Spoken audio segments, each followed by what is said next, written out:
Europe. Holland. Amsterdam. 15 kilometers from the city center, Schiphol, one of the world's busiest airports. More than 600 aircraft take off or land here every day. Sunday, October 4th, 1992, 2:40 p.m. An aircraft enthusiast takes this footage of an Israeli El Al 747 cargo plane arriving from New York. The jumbo will load up and refuel before flying to Tel Aviv in Israel as flight El Al 1862. 3 p.m. Loading begins, supervised by Jerry Plettenberg, El Al's operations officer. Today's cargo includes consumer products, but some boxes are labeled dangerous goods. Jerry has a good idea what's inside. On El Al cargo flights, he's seen a huge range of military hardware. Apache helicopters, radar equipment, aircraft wings, missiles, jet engines for F-16 and F-15s. All these weapons supply the Israeli military, which is locked in a 45-year-old conflict with Palestinian militants. The ongoing crisis makes El Al a top target for Arab terrorists. 7 years ago, gunmen opened fire on El Al check-in queues in Rome and Vienna, killing 19 people. The airline stays on permanent alert for more attacks. Armed security guards keep a close watch on all its planes and personnel. And before loading, all freight passes through a pressure chamber to detonate any bombs planted by terrorists. 5:20 p.m. Flight 1862 has passed security checks. Now the crew arrive for their pre-flight inspection. The 747 is 13 years old, but it still has at least 5 years of useful service before retirement. 59-year-old Captain Yitzhak Fuchs is in command. Like many El Al pilots, Fuchs is a combat-hardened veteran of the Israeli Air Force. He's got 25,000 pilot hours under his belt. Flying alongside Fuchs are flight engineer Gedalia Sophia and co-pilot Arnon Ohad, the rookie of the crew. Just 32, he's been flying jumbos for less than a year. Flight 1862's takeoff will be supervised by air traffic controller Henriette van Openen. It was wonderful flying weather. You could see to the end of the world. All the flight paths in and out of Schiphol pass over densely populated areas of Amsterdam. Under one of them lies the Belmer suburb, 13 kilometers to the east. At its heart, the sprawling Groeneveen apartment block. It's home to almost 2,000 people. Among them, Marlene Treidemann, a nurse, and Guillermo, her son. Every day planes would come over. You got used to that after a while. Guillermo will celebrate his 17th birthday in 5 days' time. He's a typical teenager, into pop music and martial arts movies. But today, he's been to church with his mother. The Treudemann's home is on the 5th floor of the Groeneveen block. Marlene and her husband Stanley are originally from Suriname, a former Dutch colony in South America. Graciela, their 14-year-old daughter, is a popular girl who's doing well at school. Always laughing, always happy. A positive word for everyone.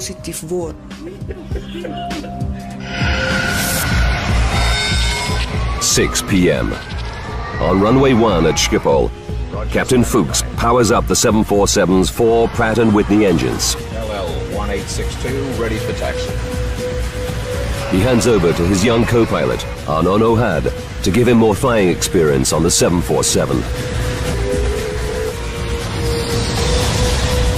6 minutes after takeoff, El Al 1862 heads east over Amsterdam's suburbs.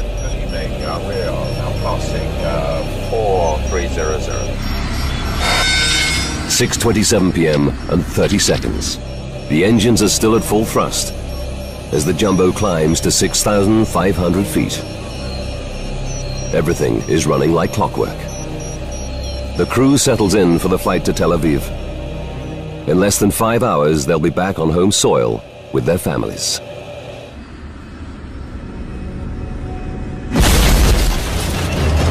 Suddenly, a terrifying jolt rocks the plane. It starts to lose altitude and rolls violently to the right.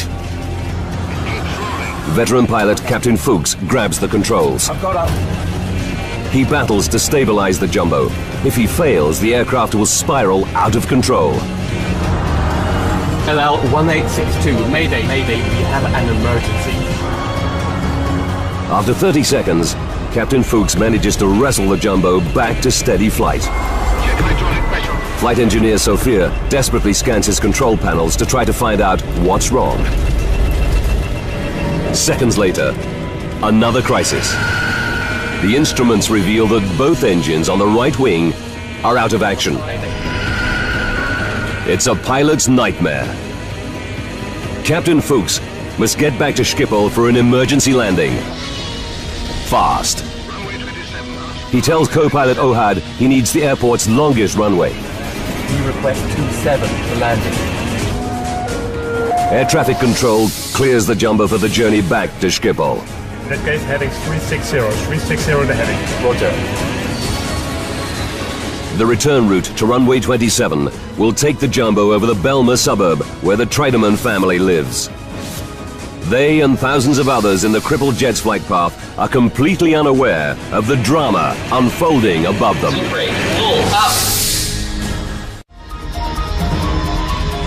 LL-1862, a fully loaded 747 cargo plane, is badly damaged and rapidly losing height.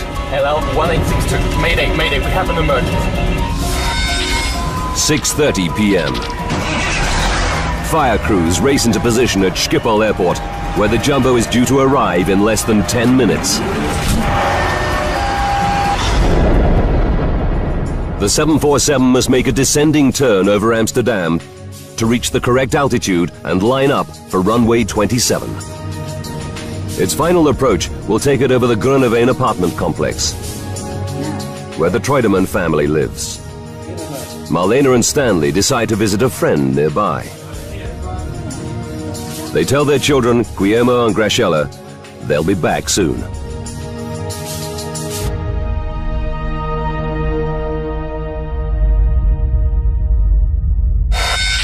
(6:33 p.m. and 35 seconds. Descend to 2,000 feet. Air traffic controller Henk ter Brakke clears the stricken jumbo to land at runway 27. Okay, you have around 13 miles to go to touchdown. Speed is all yours. The 747 is 2 minutes from the Belma suburb. Marlena and Stanley are halfway to their friend's apartment. It's a typical Sunday evening. Many people are at home with their families. It was very relaxed outside. You could hear the children playing. You could see the people on the walkways.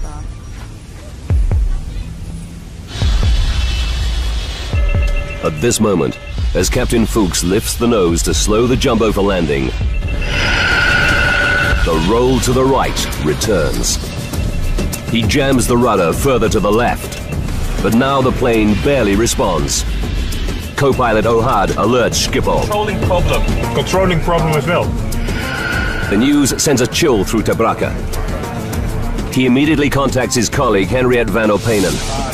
Hank summed that up to me by intercom and said he is now in deep trouble. 90 seconds later, Fuchs still battles to control the roll, but it's getting worse. And now the jumbo is losing height fast. It's just seconds from the Belma suburb. Here, unaware of the looming danger, Marlena and Stanley near their friend's apartment. Teenagers Guillermo and Graciela relax at home. 4 floors up, at the other end of the Groeneveen block, 31-year-old Andre Bos hears the approaching rumble of jet engines. You can describe the noise as getting louder all the time, and eventually it starts to roar. Suddenly, the roll accelerates to an extreme 90-degree angle, and the jumbo spirals towards the Belma. Raise the flap. Get your gear down. Going down. Going down. Tank rate. Pull up. The roar of the jet is now deafening. Andre grabs the phone to call the emergency services. Seconds later, a nightmare unfolds just meters from his home. I looked at the landing gear as it flew straight past my balcony. Marlena and Stanley reach their friend's apartment. In his 10th floor apartment, 36-year-old bank worker Rinus de Haan is about to eat dinner. A screech from his pet cat brings him to his balcony. He's paralyzed by what he sees. The jumbo is heading straight for his apartment block. I saw my life go by in a flash from my childhood to that moment. I thought, it's over.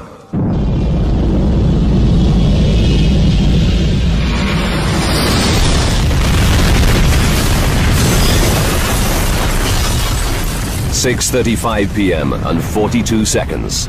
LL 1862 smashes into the 6th floor of the 11-story apartment block.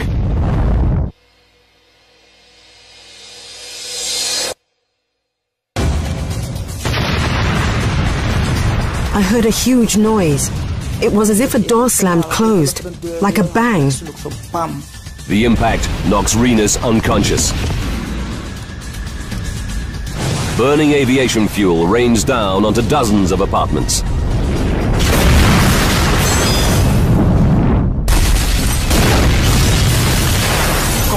The sound of the crash came from the direction of Marlena and Stanley's home, where they left their children just minutes ago. The couple race back, gripped by fear. What terrible disaster has struck their neighborhood? And are Guillermo and Graciela in danger?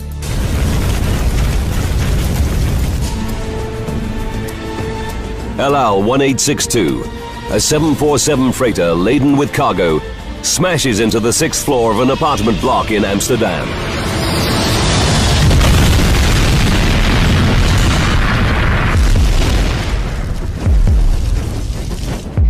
"6:35 p.m. and 47 seconds. Air traffic controller Henk ter Brakke realizes the signal from the jumbo has stopped. Up in the control tower, Henriette van Openen can see why. A column of flame and smoke reveals the jumbo has crashed. Marlena and Stanley Treudemann race for home. Suddenly, through the trees, they see a towering wall of flame. Stan said to me, "Marlena, it's our flat." I said, "No, that's impossible." He said, "Marlena, our children, our children." He was screaming. Stanley freezes, but Marlena runs to the burning apartment block. She finds a staircase and races to the 5th floor. I was only thinking, I need to find my children. I need to find my children.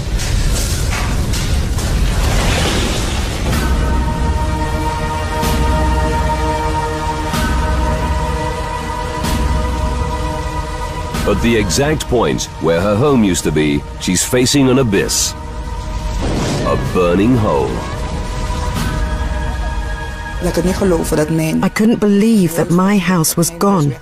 I stood there and thought, no, I'm dreaming.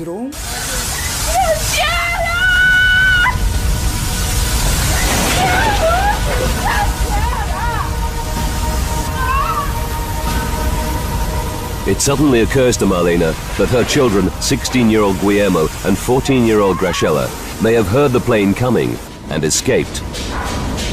She starts a frantic search for them.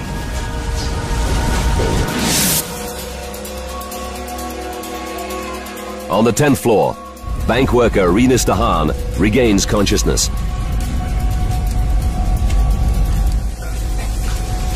He staggers to his front door. To his horror, It won't budge. Shockwaves from the crash have shifted the frame and jammed the door shut. Rinus realizes he survived the crash, but now he could burn to death. There's no way out. Not even his cat can jump from the 10th floor. I thought, this is the end. I thought if I come out, it'll be a miracle. Andre Boss's apartment, 200 meters away, escaped the impact. Now he rushes to the crash site to see if he can help. What you see is the enormous heart of the fire. You see flames come out of every house. Andre knows there could be hundreds trapped or injured, and many could die before firefighters arrive. With no thought for his own safety, he smashes open doors which are jammed or locked. Entering some apartments would be suicide. There are too many flames. But in others, he rescues people who've been overcome by smoke. Stunned local people rush to the scene. Marlene Treudemann desperately questions everyone near the crash site. Have they seen her two children, Guillermo and Graciela?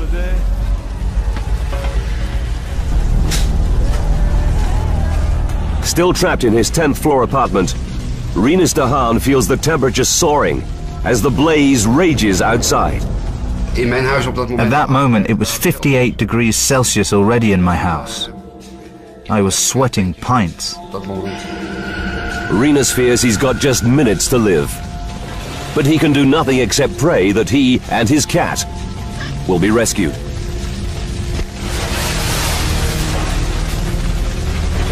Just when he thinks he's about to pass out, neighbors break in. They rush him from the inferno in the nick of time.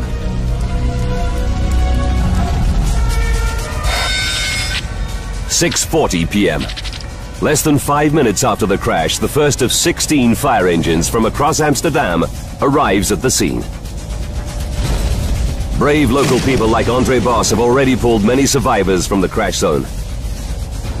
Now firefighters take over the rescue operation and tackle the inferno.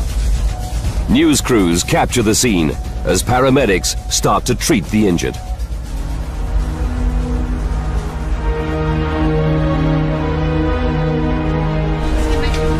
"50 minutes after the crash, Marlene still searches for her children. But no one has seen them. The terrible truth starts to sink in. She said goodbye to Guillermo and Graciela less than an hour ago and promised to be back soon. Now, all hope of seeing them alive again is fading. At that moment, I felt as if I was dead myself. I felt as if I had died inside. Why did this have to happen? Why did my children have to go?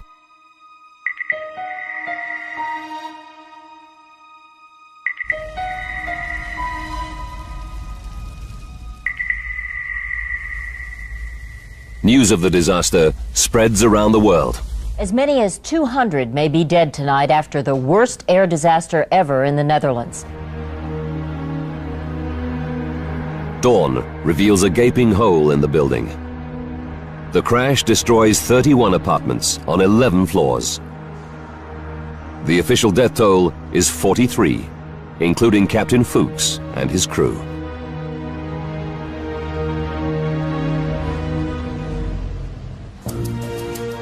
The Netherlands Aviation Safety Board quickly mobilizes 8 investigators. Frans Earhart is a senior member of the team. He's a former fighter pilot with 20 years' experience as an air accident investigator. But now he's facing his worst nightmare. You hope it'll never happen, but then it does happen. A large plane in the middle of a residential area with many victims. What triggered Holland's worst air disaster?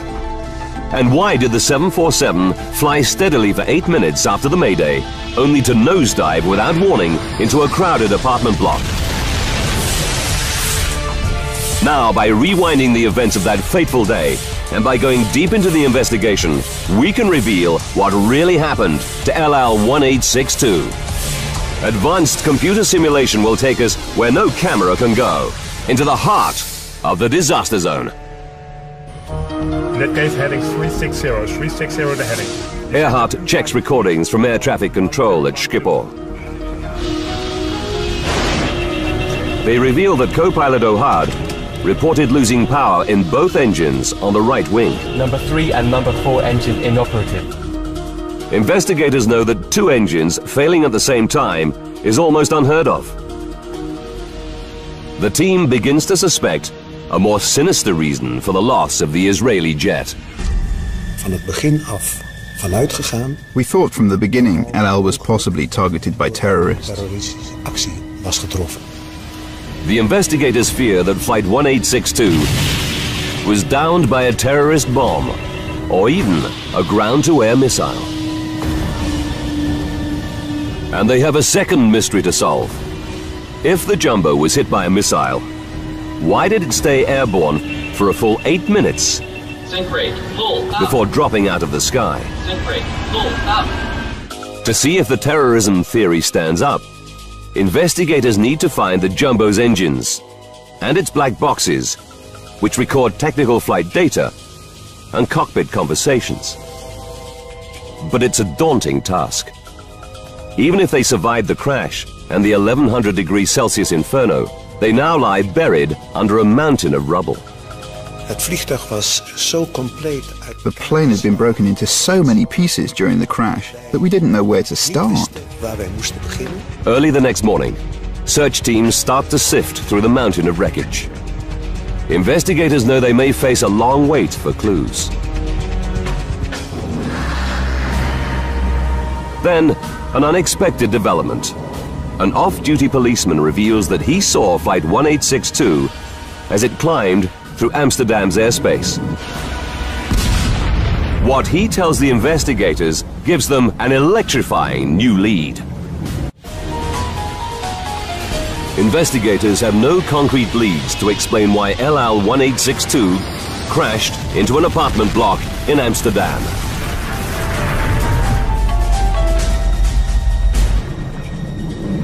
Then, Jan Kaspers, a detective with the Amsterdam police, tells them an extraordinary story.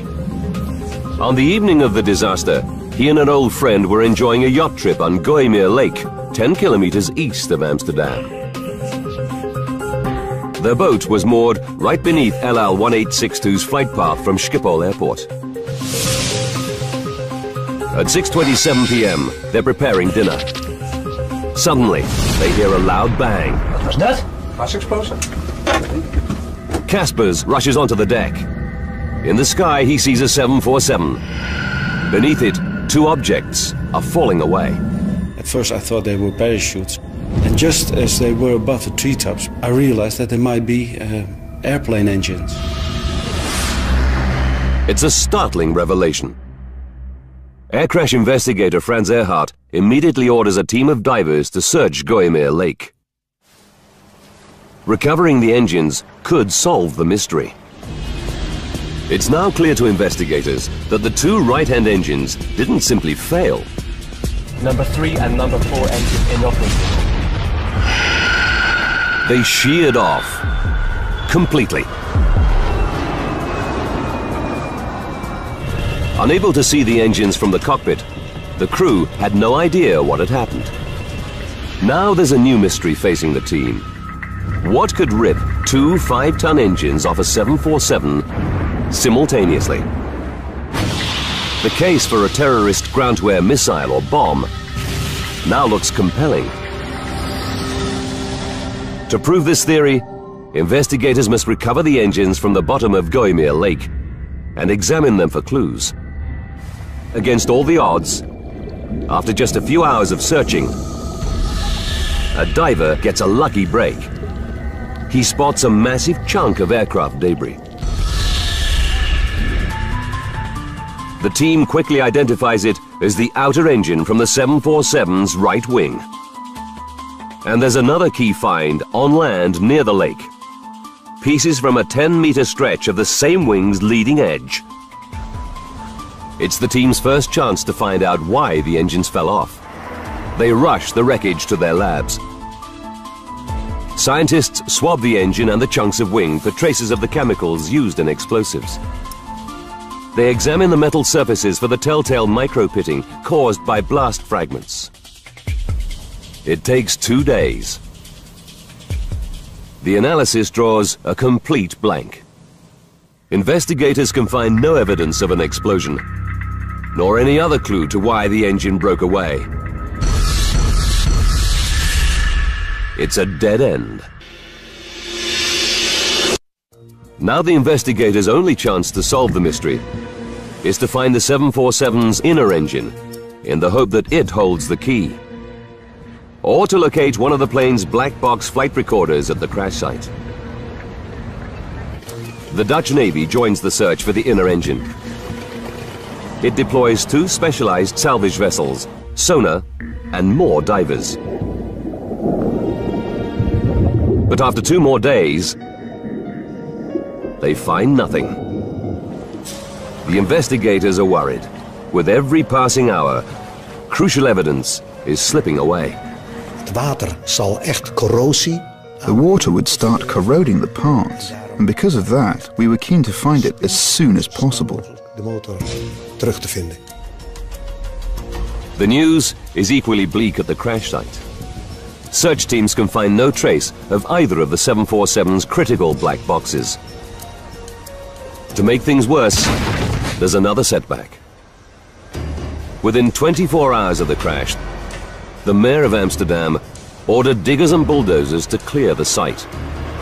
He's under huge public pressure to recover bodies as quickly as possible. Earhart and his team are powerless. Their only option is to follow the debris to its new home, an Amsterdam garbage dump. It seems a hopeless task. Then, after 3 days, Earhart is in his Amsterdam office when he gets a call. It's good news. One of his team has found the 747's flight data recorder. We were very happy. At last we could take a step forward in our investigation. This black box records all the aircraft's critical technical data. It could prove the breakthrough they so desperately need. But when they open it, it's a terrible letdown. The tape inside is broken in 4 places. And data from the plane's critical final 2.5 minutes is indecipherable. They send the recorder to specialists in Washington, D.C. and the USA. It's a long shot, but it's their only hope. 11 days after the crash, the investigation team is at rock bottom. But just as investigators are beginning to despair, they hit the jackpot. A diver finds the inner engine, half buried by mud. It's still attached to the mounting that fixed it to the wing.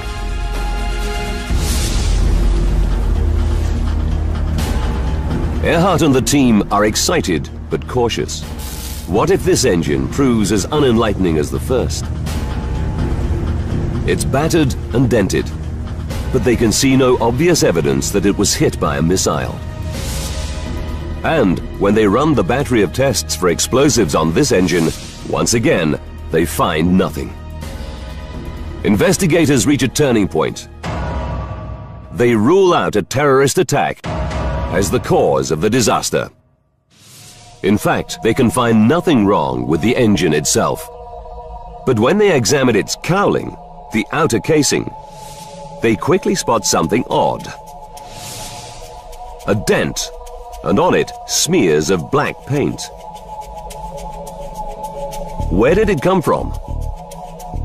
They send the paint for analysis. But they must still find out why the inner engine broke away in the first place. Since the engine was still fixed to its mounting, the separation must have occurred at the point where it was fixed to the wing. The team studies the 747's engine attachment system. 4 fittings hold the engines to the wing. At the heart of each is a 14 centimeter long hollow steel bolt called a fuse pin. The fuse pins are strong enough to take the load of a 5-ton jet engine at full thrust.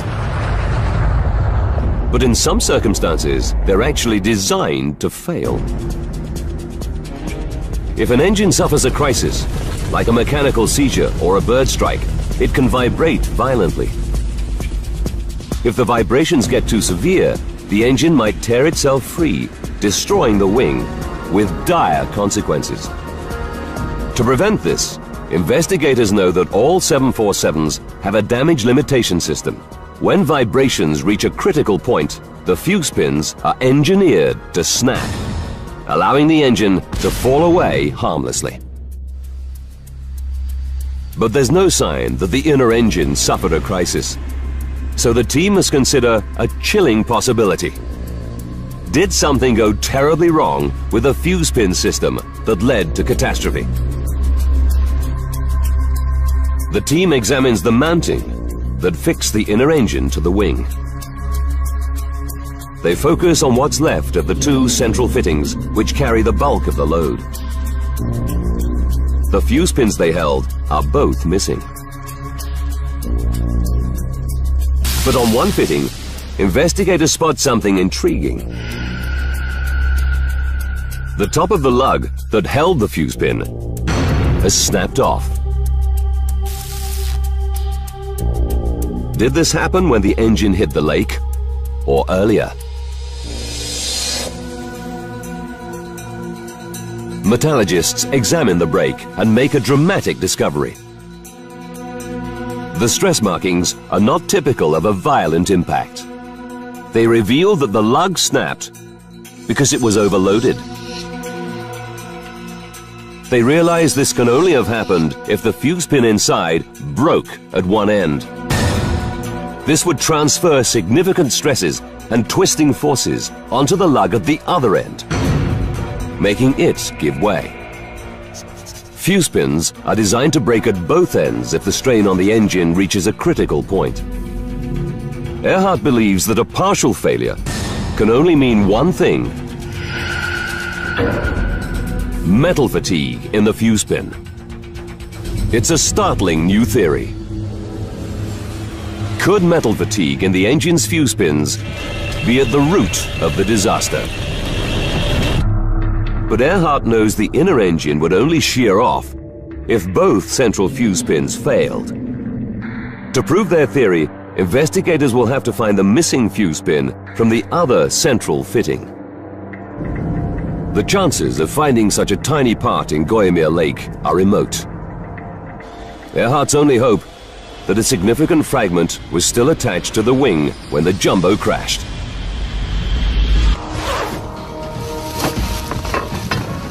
He deploys more than 20 workers to search the garbage dump where crash debris now lies. No one holds out much hope. The missing fuse pin was only 14 centimeters long and may have shattered on impact. Looking for the essential parts of the wing mounting was like looking for a needle in a haystack. 48 hours into the search, they have still found nothing.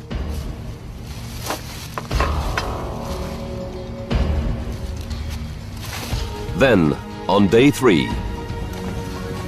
one of the team spots a piece of metal half hidden by garbage.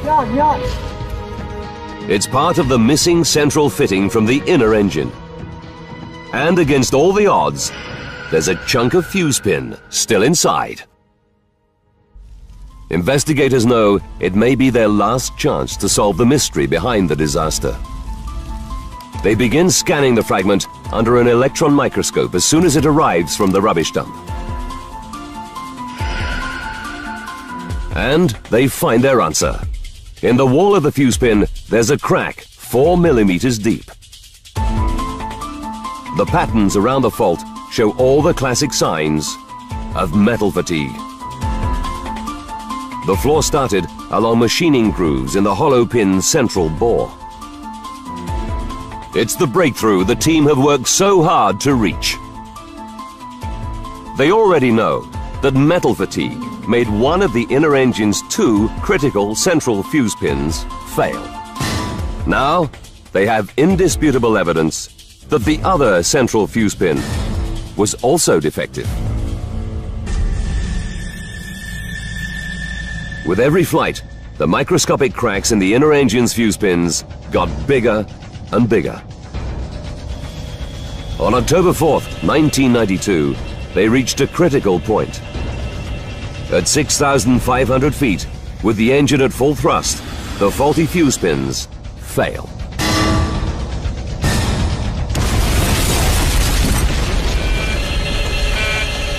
But the investigation team still has to explain why the 747's outer engine came off as well. It's almost inconceivable that 2 sets of fuse pins could fail at the same time. Then they receive the test results on paint smears found on the inner engine's cowling.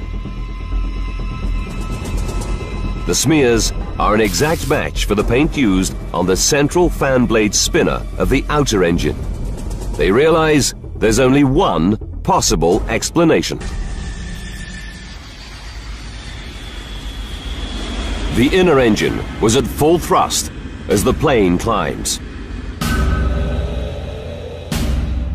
So when it shears off, it doesn't fall harmlessly away, it shoots forward. A split second later, it falls back, and by sheer chance, strikes the outer engine, smashing it off the wing. The impact also rips away a 10-meter stretch of the wing's leading edge. Investigators now know that a freak accident caused 2 engines to fall off Flight 1862. Mayday, mayday.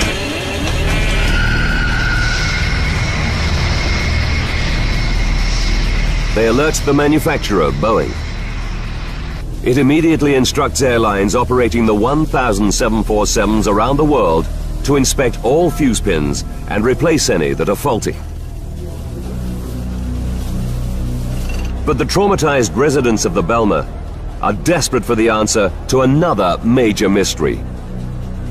Why the plane crashed? A 747 should be perfectly capable of flying on 2 engines. So what made Flight 1862 suddenly nosedive just minutes from an emergency landing at Schiphol Airport? Raise the flag! Get the gear down! Investigators study the section of wing recovered from Gooimeer Lake. It's clear this damage would have reduced the plane's lift. They also realize that key flight controls lost hydraulic power when the engines broke away.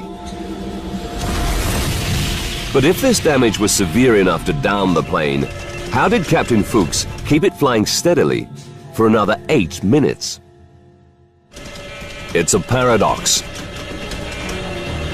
Then, 18 days after the crash, the team gets some good news. Experts in the USA have retrieved the information from the damaged flight data recorder. The technical readings it contains prove to be the final piece of the puzzle.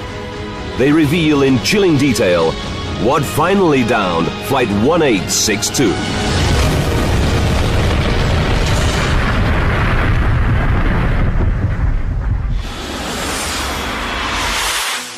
Investigators know that metal fatigue caused one engine to shear off LL 1862 and smash off a second engine. The incident also destroyed a section of the right wing's leading edge and disabled key controls.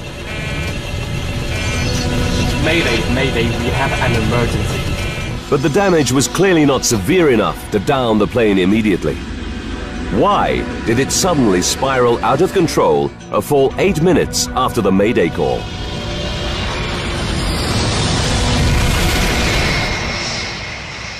The team drafts in test pilot and aeronautical engineer Geert Tikelaar to find the answer. He analyzes thousands of technical readings from the 747's flight data recorder. After 8 months of hard work, Tikelaar has a dramatic new insight into what happened to Flight 1862.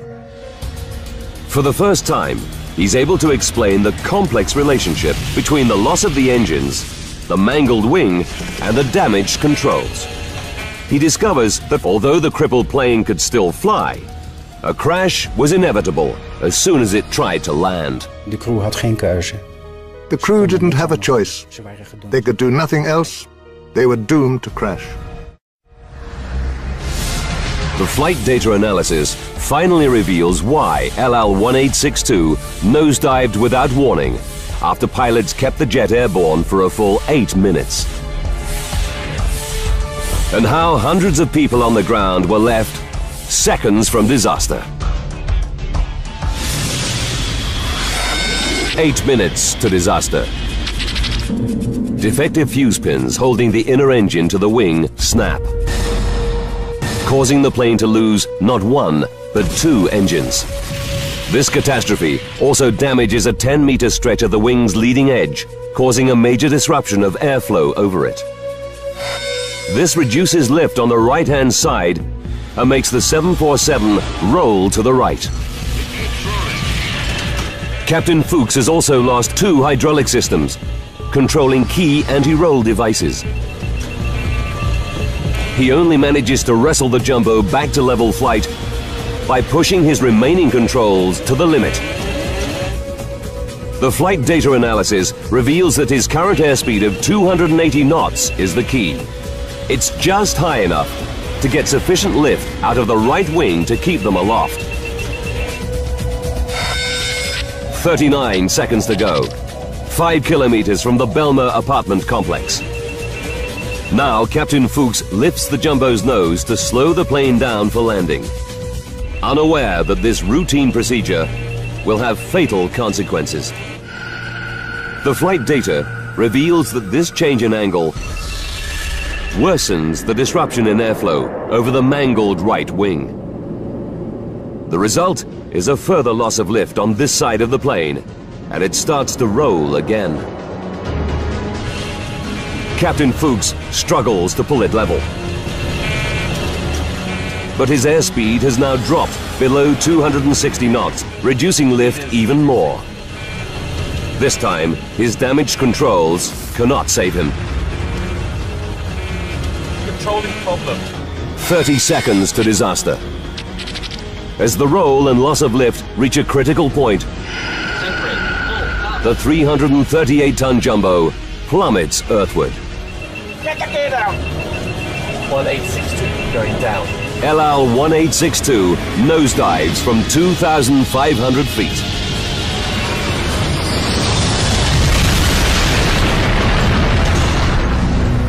Microscopic faults in 2 14-centimeter long components lead to the death of 43 people.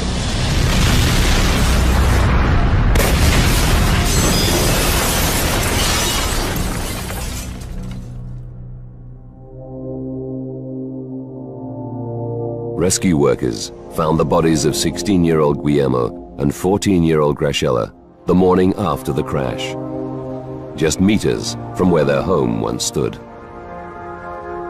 Medical experts believe they were killed instantly. After the disaster, the children's parents, Marlena and Stanley, moved to another part of Amsterdam. They couldn't bear to live in the area where their children died. Het is niet makkelijk, dat geef ik ook toe. It's not easy to lose your child or your children. Maar je kan... But you can get strength from the good times you've had with them. De fijne momenten wat jij met ze hebt gehad. En de herinneringen... Memories from their birth to their death. No one can take away from me. Dat neemt niemand me af. En ik weet dat ze hier zijn. Ik voel gewoon... I know they are here. I feel their presence. A good atmosphere.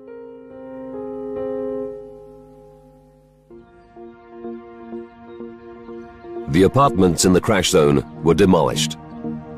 but their foundations remain. Nearby is a permanent memorial to the victims.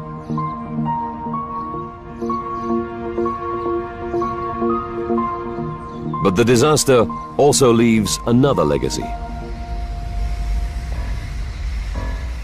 Boeing goes on to strengthen all 747 engine-to-wing attachments, including fuse pins. It also rolls out a more stringent inspection regime, with new ultrasound testing to detect metal fatigue. The changes brought about by the Schiphol crash make every 747 flying today a safer aircraft.